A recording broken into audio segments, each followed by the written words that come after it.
Hello viewers, আসসালামু আলাইকুম। Abdullah computer চ্যানেলের পক্ষ থেকে সবাইকে স্বাগত জানাচ্ছি। আজ আপনাদের জন্য বাংলাদেশ লোক প্রশাসন প্রশিক্ষণ কেন্দ্রের একটি নিয়োগ বিজ্ঞপ্তি নিয়ে হাজির হলাম। এই বিজ্ঞপ্তিতে 24 নভেম্বর থেকে 31 ডিসেম্বর পর্যন্ত আবেদন করা যাবে।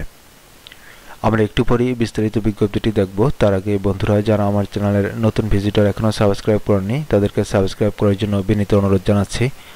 আর পাশে থাকা বেল আইকনটি অবশ্যই অন করে রাখবেন, যাতে আমার চ্যানেল থেকে পাবলিশড হওয়া পরবর্তী সকল ভিডিও সবার আগে আপনার কাছে পৌঁছে যেতে পারে।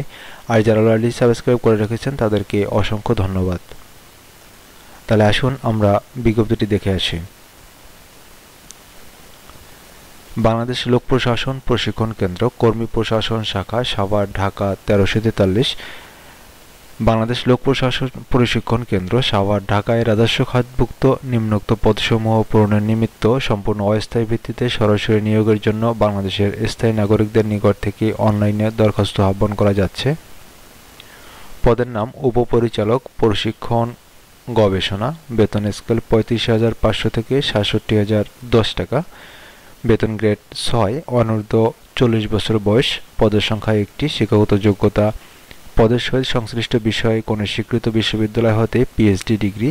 সংশ্লিষ্ট ক্ষেত্রে অভিজ্ঞতা সম্পন্ন প্রার্থীদের অগ্রাধিকার দেওয়া হবে, অথবা সংশ্লিষ্ট ক্ষেত্রে কমপক্ষে 5 বছর অভিজ্ঞতা সহ কোনো স্বীকৃত বিদেশি বিশ্ববিদ্যালয় হইতে সংশ্লিষ্ট বিষয়ে অনন্য দ্বিতীয় শ্রেণীর স্নাতকোত্তর ডিগ্রি, অথবা সংশ্লিষ্ট ক্ষেত্রে কমপক্ষে 7 বছরের অভিজ্ঞতা সহ কোনো স্বীকৃত বিশ্ববিদ্যালয় হইতে পদের সহিত সংশ্লিষ্ট কোনো বিষয়ে প্রথম শ্রেণীর স্নাতকোত্তর ডিগ্রি বা প্রথম শ্রেণীর স্নাতক ডিগ্রি সহ দ্বিতীয় শ্রেণীর স্নাতকোত্তর ডিগ্রি, এবং কোনো স্বীকৃত বোর্ড বা বিশ্ববিদ্যালয় হইতে মাধ্যমিক স্কুল সার্টিফিকেট হইতে স্নাতকোত্তর ডিগ্রি পর্যন্ত কোনো পর্যায়ে তৃতীয় অথবা তৃতীয় বিভাগ বা শ্রেণী গ্রহণযোগ্য হবে না।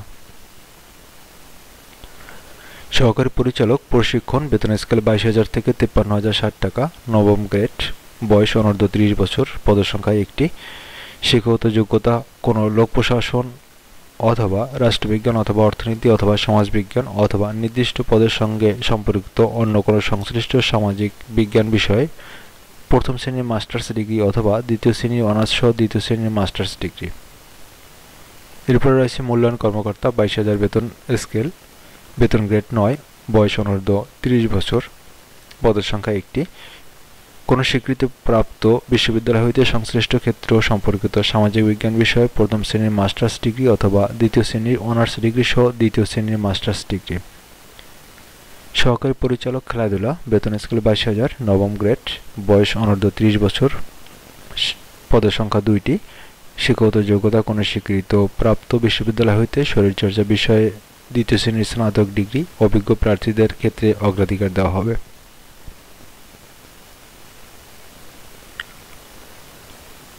প্রথমে জিপিএ এবং বিভাগের সামঞ্জস্যটা দেখানো হয়েছে।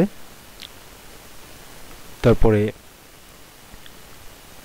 ক্রমিক একই বর্ণিত পদের ক্ষেত্রে বয়সসীমা অনূর্ধ্ব 40 বছর। 25/3/2020 তারিখে, অর্থাৎ 25/3/2020 তারিখে বয়সসীমা সর্বোচ্চ 40 বছর, এবং 25/3/2020 তারিখে 2, 3 এবং 4-এর জন্য বয়সসীমা অনূর্ধ্ব 30 বছর। প্রার্থীদেরকে অনলাইনে আবেদন করতে হবে। আর প্রার্থীর ইংরেজি ভাষা লিখিত ও বাচনিক, ডিজিটাল লিটারেসি, গবেষণা পদ্ধতি, কমিউনিকেশন স্কিল ইত্যাদি বিষয়ে পারদর্শিতা থাকতে হবে, এবং এ সকল বিষয়ে প্রার্থীকে লিখিত, মৌখিক এবং ব্যবহারিক পরীক্ষায় অংশগ্রহণ করতে হবে। দেশি বিদেশি জার্নালে পাবলিকেশন আছে এমন প্রার্থীদের অগ্রাধিকার দেওয়া হবে। 4 নং ক্রমিকে বর্ণিত পদের ক্ষেত্রে জাতীয় অথবা আন্তর্জাতিক পর্যায়ে কোনো ইভেন্টে অংশ নিয়েছেন অথবা পুরস্কার লাভ করেছেন, চাহিত শিক্ষাগত যোগ্যতার বাইরে পদ সংশ্লিষ্ট কোনো কোর্স, প্রশিক্ষণ অথবা ডিগ্রি সম্পন্ন করেছেন এমন প্রার্থীকে অগ্রাধিকার দেওয়া হবে। যারা আবেদন করতে চান তাদেরকে bpatc.elector.com.bd এই ওয়েবসাইটে গিয়ে আবেদনপত্র পূরণ করতে হবে। আবেদনপত্র শুরু হয়েছে 24/11/2020 তারিখে এবং শেষ হবে 31/12/2020 তারিখে। অনলাইনে আবেদন করার পূর্বেই আপনাদের ছবি এবং স্বাক্ষর নিয়ে নেবেন। ছবির মাপ এক্ষেত্রে 300x300 পিক্সেল এবং স্বাক্ষর হলো 300x80 পিক্সেল। ছবি কোনো অবস্থাতেই 100 কেবির উপরে হবে না এবং স্বাক্ষরের সাইজ 60 কেবির উপরে হবে না। ক্রমিক 1 নং পদের জন্য প্রার্থীকে 784 টাকা এবং 2 থেকে 4 নং পদের জন্য প্রার্থীকে 560 টাকা টেলিটক সার্ভিসের মাধ্যমে পরিশোধ করতে হবে। এই জন্য টেলিটক মেসেজ অপশনে গিয়ে BPATC স্পেস আপনি যে আবেদন করবেন সেই আবেদনের যে ইউজার আইডি থাকে সেই ইউজার আইডি লিখে সেন্ড করতে হবে 162 নম্বরে। ফ্রিতে SMS-এ আপনাকে পিন নাম্বার জানিয়ে একটি মেসেজ প্রদান করা হবে। আপনি ওই মেসেজের উত্তরে BPATC space yes space pin number লিখে 162 নম্বরে সেন্ড করলে আপনাকে কংগ্রাচুলেশন জানিয়ে আরেকটি মেসেজ প্রদান করবে, যাতে একটি ইউজার আইডি এবং পাসওয়ার্ড থাকবে। এই ইউজার আইডি এবং পাসওয়ার্ড পরবর্তীতে অ্যাডমিট কার্ড সংক্রান্ত বা অ্যাডমিট কার্ড তোলার জন্য আপনার প্রয়োজন হবে, তাই এটি অবশ্যই সংরক্ষণ করবেন।